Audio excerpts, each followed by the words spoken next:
Un niño de 9 años me hizo la pregunta que 8 años de formación misionera no me habían preparado para responder.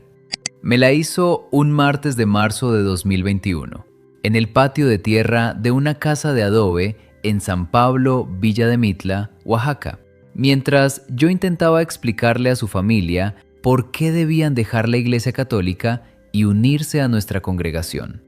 Llevaba 2 años yendo a ese pueblo. Conocía a esa familia de memoria. Había desayunado en esa misma mesa decenas de veces. Y el niño, que se llamaba Sebastián, y tenía ese tipo de ojos que miran sin filtro y sin cortesía, me escuchó hablar durante un momento con la cabeza inclinada hacia un lado, y luego me preguntó con toda la naturalidad del mundo: Andrés, ¿cuándo nació tu iglesia? Me quedé callado.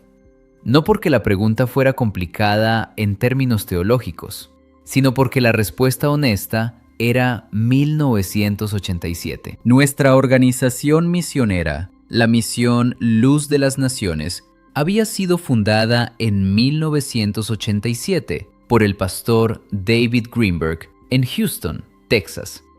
Yo lo sabía porque lo había leído en los materiales de formación el primer día de entrenamiento. Y si Sebastián me preguntaba cuándo había nacido la Iglesia Católica, la respuesta honesta era que 2000 años antes, en Palestina, con un hombre llamado Jesús, que le dijo a un pescador llamado Pedro que sobre esa piedra edificaría su iglesia y que las puertas del infierno no prevalecerían contra ella. Estaba parado en el patio de tierra de esa casa intentando convencer a una familia de que abandonara una institución de 2000 años para unirse a algo que tenía 34. Sebastián me miró esperando la respuesta. Yo no la tenía. Mi nombre es Andrés Felipe Morales Vega. Tengo 43 años y soy de Monterrey, Nuevo León. Crecí en una familia evangélica de la Colonia Independencia. De esas familias donde la conversión al evangelicalismo fue el antes y el después de todo. Mi papá se había alejado de una vida muy oscura a través de una iglesia no denominacional cuando yo tenía 4 años. Y para nuestra familia, la fe evangélica no era una opción religiosa entre otras. Era la línea que separaba el antes del después, la oscuridad de la luz, el error de la verdad. Desde adolescente tuve claro que quería dedicar mi vida a la misión, no de manera abstracta, sino de manera concreta y urgente. Había gente que no conocía el evangelio verdadero, y yo quería ser el que se los llevara. A los 23 años me inscribí en el programa de formación de la Misión Luz de las Naciones, que era una organización con sede en Monterrey, afiliada a una red de iglesias no denominacionales fundada originalmente en Texas. Pasé 2 años de formación intensiva, estudio bíblico, evangelización en calle, apologética, trabajo con comunidades marginadas. A los 25 años salí al campo. Primero 3 años en zonas periurbanas de Monterrey, luego una asignación más larga, 5 años en comunidades rurales del estado de Oaxaca, específicamente en el distrito de Tlacolula, donde había varias comunidades con presencia católica muy arraigada y donde la organización quería establecer congregaciones nuevas. Me enviaron con un objetivo que nadie formulaba exactamente así, pero que era el objetivo real: ir a donde había católicos y convencerlos de que lo que creían no era el evangelio verdadero. Ese fue mi trabajo durante 5 años, y lo hice con convicción genuina, sin hipocresía y sin mala intención. Creía de corazón que lo que hacía era ayudar a las personas a encontrar la salvación que la Iglesia Católica les había estado ocultando. Aprendí zapoteco básico para poder hablar con los abuelos que no manejaban bien el español. Aprendí a tomar mezcal con las familias porque rechazarlo era un insulto y yo necesitaba su confianza. Dormí en casa sin agua corriente, comí lo que había y di de lo que tenía. Amaba genuinamente a las personas que visitaba. Eso no fue fingido nunca. Pero lo que también hacía, y esto me cuesta más decirlo, era sistemáticamente desacreditar la fe de esas familias. Les decía que la misa era un ritual sin fundamento bíblico, que María era una mujer bendita pero no merecía ninguna veneración especial, que los santos eran personas que habían muerto y a las que no tenía ningún sentido pedirle nada, que la confesión era un mecanismo de control humano sin base en las escrituras, que el Papa no tenía autoridad divina y que la Iglesia Católica era, en el mejor de los casos, una institución humana llena de errores y, en el peor, algo que los alejaba de Cristo en lugar de acercarlos. Lo decía con versículos, lo decía con argumentos que me habían enseñado a usar. Lo decía frente a familias que llevaban generaciones bautizando a sus hijos, enterrando a sus muertos y celebrando sus bodas en esa misma iglesia de adobe del centro del pueblo. Y la pregunta de Sebastián, con toda su simplicidad de 9 años, fue la primera vez en 8 años que uno de mis argumentos se volvió contra mí. Porque para responder honestamente, ¿cuándo nació tu iglesia? Yo tendría que decirle que mi iglesia nació en 1987 en Houston, Texas, fundada por un pastor norteamericano que un día decidió empezar una organización misionera. Y si él me hacía la pregunta obvia que seguía, que era ¿y la Iglesia Católica cuándo nació?, yo tendría que decirle que en el siglo I, con Jesús y con Pedro. Y si él me hacía la siguiente pregunta obvia, que era entonces ¿por qué debería dejar la iglesia más antigua para unirme a la más nueva?, yo no tendría ninguna respuesta honesta que darle. Le dije ese día a Sebastián que era una buena pregunta y que necesitaba pensarla. Él me miró un segundo más, asintió con la seriedad de los niños que saben cuándo un adulto está ganando tiempo y se fue a jugar con sus hermanos. Esa noche no dormí bien en el cuarto que me prestaba la familia Ramírez cuando me quedaba en San Pablo. Me quedé mirando el techo de lámina y pensando en la respuesta que no había podido darle a un niño de 9 años. Me levanté a las 4 de la mañana y abrí el Evangelio de Mateo en el capítulo 16, versículo 18. Lo había leído cientos de veces. Jesús le dice a Pedro: «Y yo también te digo que tú eres Pedro, y sobre esta piedra edificaré mi iglesia, y las puertas del Hades no prevalecerán contra ella». Lo había leído siempre con las lentes que me habían dado, que piedra se refería a la confesión de fe de Pedro, no a Pedro en persona, que la promesa era para todos los creyentes, no para una institución particular, que la iglesia verdadera era invisible, compuesta por todos los que creían genuinamente en Cristo, independientemente de la denominación. Pero esa madrugada, en ese cuarto de adobe en Oaxaca, leí esa frase con una pregunta que no me había hecho antes. ¿Dónde está esa iglesia hoy? Si Cristo prometió edificar una iglesia que las puertas del infierno no prevalecerían contra ella, esa iglesia tenía que existir. No de manera invisible e indefinible, de manera real, localizable, continua. Una institución que pudiera trazar su historia desde ese momento hasta hoy sin interrupción. La misión Luz de las Naciones no podía hacer eso. Existía desde 1987. La Iglesia Bautista no podía hacerlo. Existía desde el siglo XVII. La Iglesia Metodista no podía hacerlo. Siglo XVIII. John Wesley.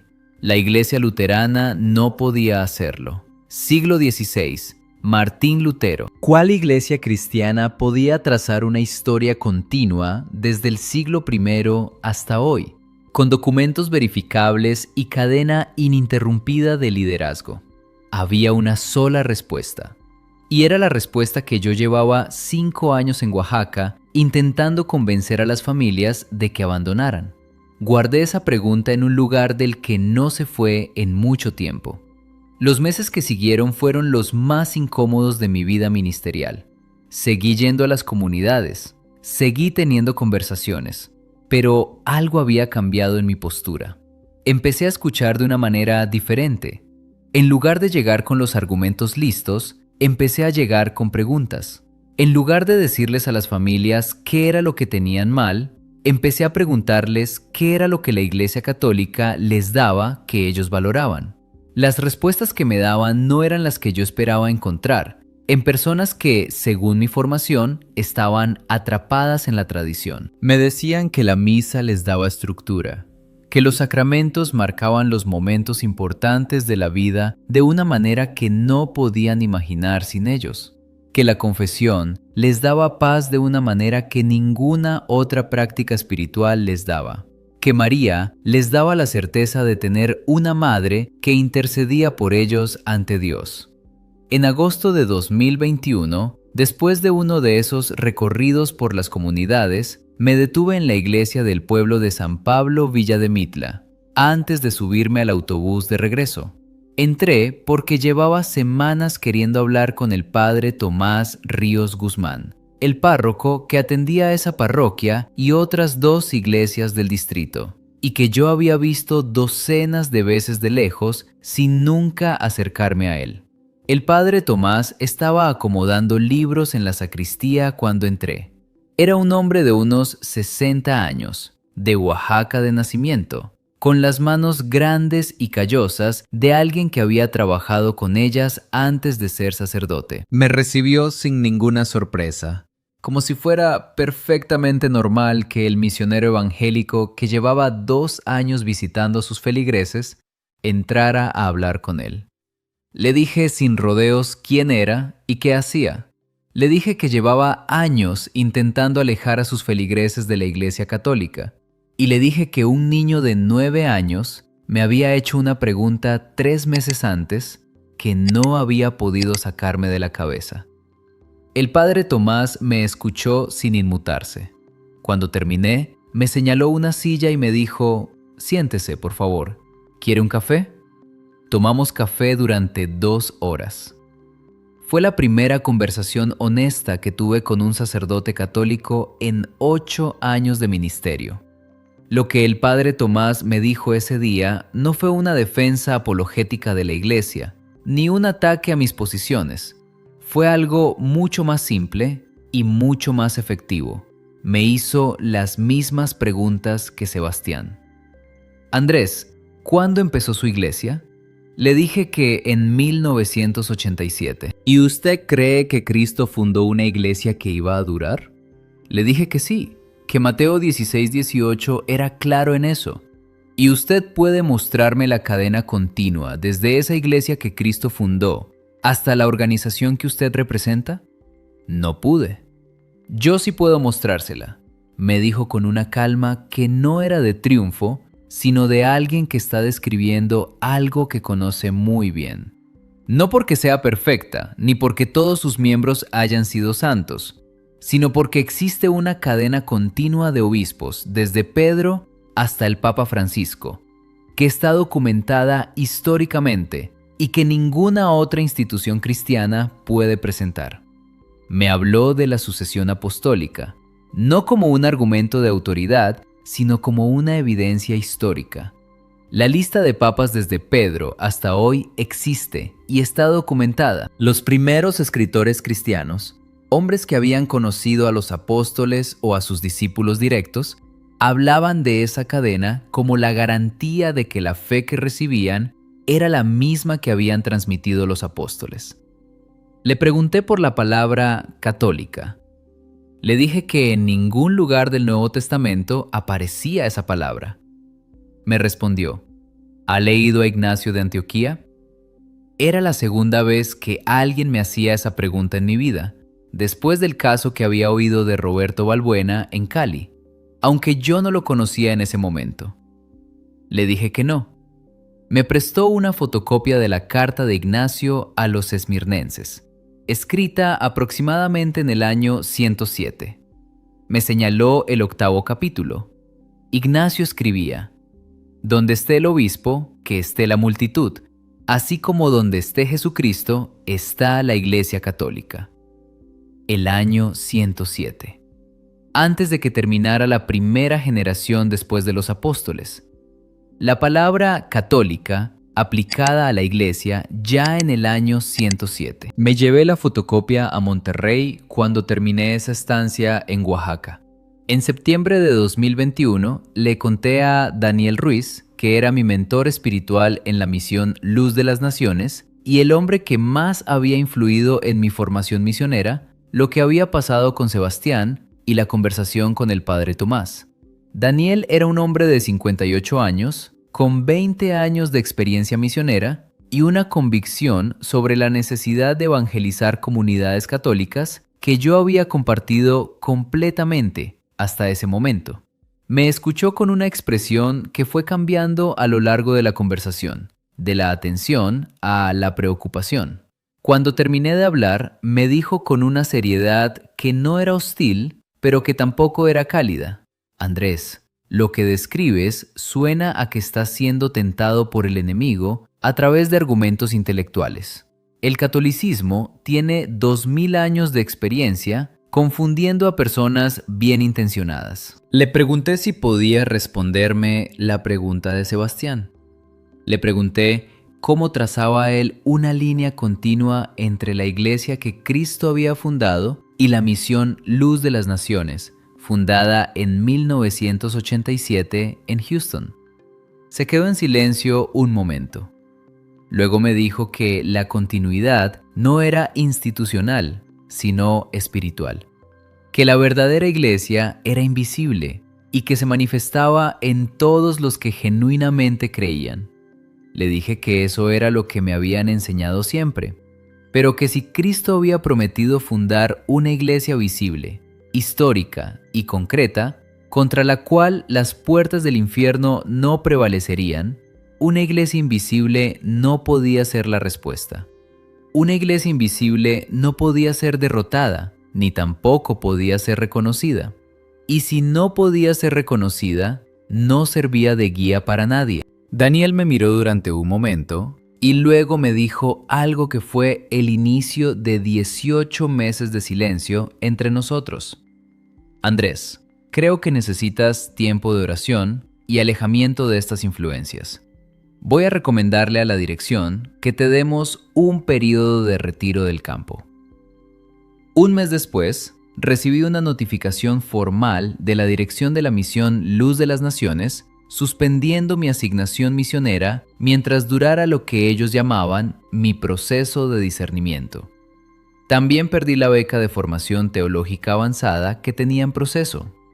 8 años de ministerio, en un momento indefinido de pausa. No lo tomé con amargura, lo entendí. Ellos también actuaban desde sus convicciones, igual que yo había actuado desde las mías durante 8 años. Pero sí me quedé solo con preguntas que necesitaba responder, y sin la comunidad que hasta ese momento había sido mi contexto. En noviembre de 2021 volví a Monterrey de manera permanente y busqué al diácono permanente José Luis Herrera Mendoza, de la parroquia Cristo Rey en la colonia del Valle de Monterrey, cuyo nombre me había dado el padre Tomás antes de salir de Oaxaca. Cuando llegue a Monterrey, busque a José Luis, me había dicho. Él habla su idioma. El padre Tomás tenía razón. José Luis era un hombre de 47 años que había sido pastor evangélico durante 12 años antes de convertirse al catolicismo. Era ingeniero de profesión, diácono permanente desde hacía 5 años, con una manera de hablar que mezclaba la precisión técnica con una calidez que no era actuada. Cuando nos sentamos por primera vez en la pequeña sala de reuniones de la parroquia, lo primero que me dijo fue: Andrés, yo estuve exactamente donde usted está. Sé lo que se siente. Eso fue suficiente para que yo bajara la guardia completamente. Nos reunimos todas las semanas durante los siguientes 6 meses. José Luis nunca me presionó. Respondía lo que yo preguntaba, me daba lecturas cuando yo las pedía, me dejaba llegar con dudas nuevas cada semana sin tratarlas como señal de debilidad. Me prestó el libro de John Henry Newman sobre el desarrollo de la doctrina cristiana, que es el relato de un anglicano del siglo XIX. uno de los teólogos más brillantes de su tiempo, que llegó a la Iglesia Católica después de años de estudio honesto de los padres de la Iglesia. La frase de Newman que no he podido olvidar desde que la leí es esta: sumergirse en la historia es dejar de ser protestante. La estudié durante semanas. Era exactamente lo que me había pasado a mí. Cada vez que iba más atrás en la historia del cristianismo, cada vez que leía más cerca de las fuentes originales, el cuadro que encontraba se parecía menos a la misión Luz de las Naciones y más a la Iglesia Católica. Leí el Didache, que es un documento cristiano fechado alrededor del año 80 a 110 después de Cristo, que describe las prácticas de la comunidad cristiana más temprana. Describe la Eucaristía como algo que solo los bautizados pueden recibir. Describe una jerarquía de obispos y diáconos. Describe ayunos en días específicos de la semana. Describe una liturgia con fórmulas que se repiten. Nada de eso se parecía a un servicio de alabanza con guitarras eléctricas y predicación libre. Todo eso se parecía a la misa del domingo. Le pregunté a José Luis una tarde de febrero de 2022, mientras tomábamos café en su oficina de la parroquia, con una foto del Papa Juan Pablo II en la pared y una Biblia abierta sobre su escritorio. ¿Cómo había manejado él la pérdida de su comunidad evangélica cuando se convirtió? Me dijo que había sido lo más difícil, que había personas con quienes había compartido años de ministerio que simplemente dejaron de llamar, que su propio hermano, que era también pastor evangélico, no le habló durante 3 años. Pero, me dijo, lo que encontré del otro lado no tenía comparación posible con lo que dejé. No como experiencia emocional, sino como verdad. Y cuando uno encuentra la verdad, el costo de quedarse en la mentira se vuelve insoportable. En junio de 2022 volví a San Pablo Villademitla. No en misión. Fui a ver al padre Tomás y a la familia de Sebastián. Sebastián tenía 10 años y había crecido varios centímetros desde la última vez que lo había visto. Cuando me vio llegar a la puerta de la casa de adobe, me miró un momento con esos ojos directos que tenía y me dijo sin ningún preámbulo: ¿Ya encontraste la respuesta? Le dije que estaba trabajando en eso. Me miró un segundo más y luego me sonrió, que era la primera sonrisa que me dirigía en 2 años de visitas. Su mamá, doña Consuelo, nos hizo entrar y nos puso los platos en la mesa como si nada hubiera cambiado. Y algo en ese gesto, en esa continuidad de hospitalidad que no dependía de si yo era misionero o no, me afectó de una manera que tardé tiempo en identificar. Era la hospitalidad de alguien que me había recibido siempre como persona, no como función. El padre Tomás y yo tuvimos ese día una de las conversaciones más largas de las muchas que tuvimos en ese periodo. Le conté todo lo que había leído, todo lo que había hablado con José Luis, las noches en que las piezas empezaban a encajar y las noches en que todo se volvía de nuevo a poner nublado. Me escuchó con la misma paciencia de la primera vez. Al final, me dijo algo que se me quedó grabado con la misma precisión que la pregunta de Sebastián. Andrés, la iglesia no necesita que usted la defienda. Lleva 2000 años sola. Lo que necesita es que usted descubra si es verdadera. Y si es verdadera, la consecuencia es obvia. En octubre de 2022 llamé a Daniel Ruiz por primera vez en más de un año. Le dije que necesitaba hablar. Me recibió en su casa de Monterrey una tarde de sábado. Fue una conversación muy diferente a la que habíamos tenido el año anterior. Esta vez, ninguno de los dos tenía la postura de convencer al otro. Los dos sabíamos que habíamos llegado a un punto en que lo único honesto era reconocer que habíamos llegado a conclusiones diferentes. Daniel me dijo que rezaba por mí y que la puerta de la misión estaba abierta si yo quería volver. Lo dijo con un afecto genuino que reconocí como el mismo que había tenido hacia mí durante los 8 años anteriores. Le agradecí y le dije que lo quería mucho y que eso no iba a cambiar. Luego le dije algo que le costó escuchar. Daniel, Yo estuve 8 años en Oaxaca intentando convencer a familias de que abandonaran la iglesia más antigua del mundo para unirse a algo que tiene 34 años. Y nunca me hice la pregunta que me hizo un niño de 9 años. Eso no fue honestidad intelectual. Y yo no sé cómo seguir sin honestidad intelectual. Se quedó callado un momento largo. Luego me dijo: espero que encuentres lo que buscas. No volvimos a hablar durante varios meses más, pero esa conversación cerró algo que necesitaba cerrarse. El proceso de catecumenado lo hice en la parroquia Cristo Rey con el acompañamiento del diácono José Luis y con el seguimiento del párroco, el padre Ernesto Cardona Solís, que era un hombre de unos 45 años con una paciencia enorme para las preguntas de alguien que llegaba con 8 años de formación evangélica y cientos de objeciones memorizadas. Me pasé ese año haciendo preguntas que en mi formación misionera hubieran sido señal de debilidad y que en el catecumenado eran simplemente parte del proceso. Le pregunté al padre Ernesto en una de nuestras sesiones por la Inquisición. Le pregunté por las cruzadas.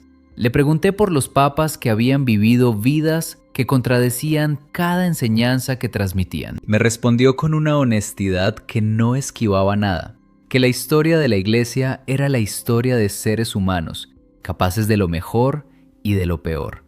Que Cristo había prometido que las puertas del infierno no prevalecerían contra la Iglesia, pero no había prometido que sus miembros fueran a ser perfectos, y que la santidad de la institución no dependía de la santidad de todos sus miembros, sino de la presencia de Cristo en ella. Le dije que eso me parecía demasiado conveniente. Me respondió: ¿cuál es la alternativa? ¿Que la iglesia verdadera sea la que tenga a todos sus miembros perfectos? No existe ninguna. No pude refutar eso. El 8 de abril de 2024, Sábado Santo, fui recibido en la Iglesia Católica en la parroquia Cristo Rey de Monterrey. El padre Ernesto celebró la vigilia pascual. José Luis estuvo a mi lado como padrino durante toda la ceremonia, que es un rol que en el catolicismo lleva un peso específico y que él tomó con una seriedad que me conmovió profundamente. Cuando el padre Ernesto vertió el agua sobre mi cabeza y pronunció las palabras del bautismo, pensé en Sebastián. En su pregunta de 3 palabras en el patio de tierra de una casa de adobe en Oaxaca, en los ojos directos que esperaban una respuesta que yo no tenía. Pensé también en las familias de San Pablo, Villa de Mitla, a las que yo había visitado durante 2 años con la intención de convencerlas de abandonar lo que tenían. Y sentí una mezcla de vergüenza y de gratitud que es difícil de describir. Vergüenza por haber llevado durante 8 años una misión que se basaba en una premisa que no resistía el examen histórico más básico. Y gratitud porque la pregunta honesta de un niño de 9 años me había dado la oportunidad de corregir el rumbo antes de que fuera demasiado tarde. Cuando me dieron la Eucaristía por primera vez, la sostuve un momento en la palma de la mano antes de recibirla. Pensé en Ignacio de Antioquía escribiendo en el año 107 que el pan eucarístico era la carne del Salvador. Pensé en el Didaché describiendo la misma celebración 70 años antes. Pensé en los 2000 años de esa misma cadena, ininterrumpida, trazable, documentada, desde el cenáculo hasta esa noche en Monterrey. Y pensé en que la respuesta a la pregunta de Sebastián era esta. Mi nueva iglesia nació hace 2000 años, en Palestina, fundada por Jesús sobre Pedro. Y las puertas del infierno no han prevalecido contra ella, exactamente como fue prometido.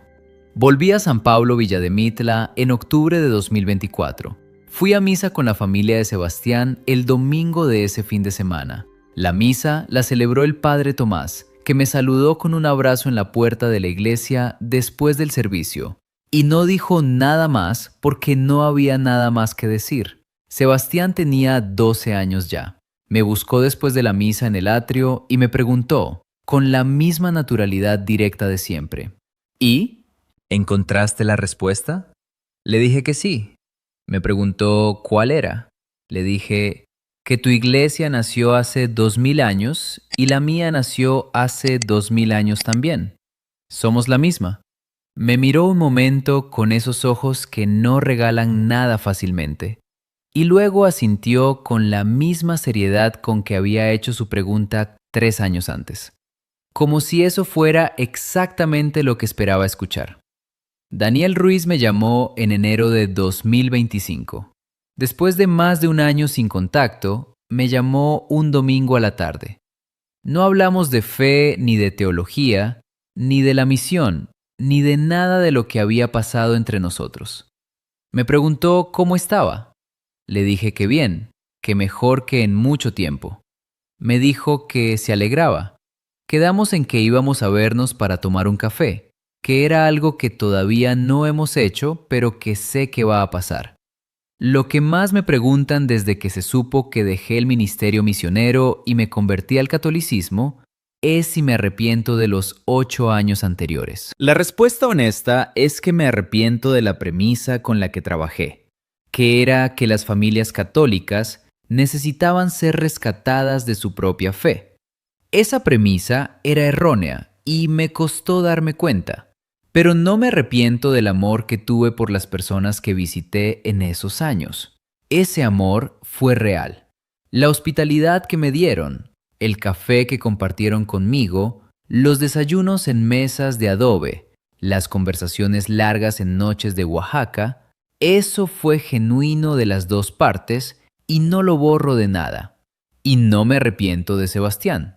Sin Sebastián, sin esa pregunta de 3 palabras que un niño de 9 años me hizo en un patio de tierra un martes de marzo de 2021, yo todavía estaría con el versículo de Mateo 16 en la punta de la lengua, sin haber notado nunca que la institución más vieja del mundo era precisamente la que ese versículo describe. La pregunta de un niño hizo lo que 8 años de formación misionera no habían hecho. Me obligó a buscar la respuesta honesta. Y la respuesta honesta me trajo a casa. Mi nombre es Andrés Felipe Morales Vega. Tengo 43 años y estoy profundamente agradecido de haberme convertido al catolicismo. Pasé 8 años llevando una misión que se basaba en una premisa equivocada. Un niño de 9 años me lo hizo ver con una sola pregunta. Eso no fue coincidencia. Gracias por llegar hasta aquí y por escuchar con el corazón abierto. Si este vídeo tocó algo en ti, si te sentiste identificado o si simplemente te hizo reflexionar, te invitamos a suscribirte al canal. Activa las notificaciones para que no te pierdas los próximos testimonios. Comparte este vídeo con alguien que necesite escucharlo. A veces, una historia puede cambiar una vida. Y déjanos saber en los comentarios, ¿qué te llevaste de este testimonio? ¿Tienes tu propia historia? Nos encantaría leerte. Recuerda, la fe es un camino, y en ese camino nunca estás solo. Te esperamos en el próximo testimonio. ¡Hasta pronto!